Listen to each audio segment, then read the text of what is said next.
அனைவருக்கும் நமஸ்காரம். அடியன் கோவையிலேருந்து கிருஷ்ணவேணி.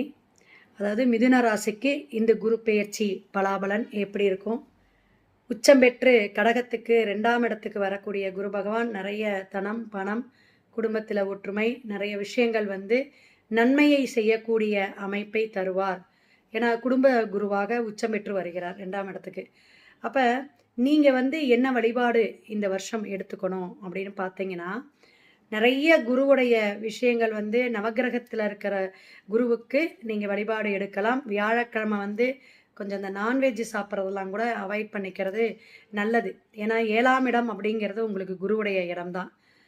இளம்பயம் கோட்டூர் அப்படின்னு இருக்கு. ஆரணி சென்னை சாலையில் இருக்கக்கூடிய அந்த கோயிலுக்கு அங்கே இருக்கக்கூடிய முடிந்த வரையிலும் அந்த கோயிலை போயிட்டு நீங்கள் உங்களுடைய அபிஷேக ஆராதனை செஞ்சுட்டு வாங்க. வியாழக்கிழமை ரொம்ப அற்புதமாக இருக்கும்.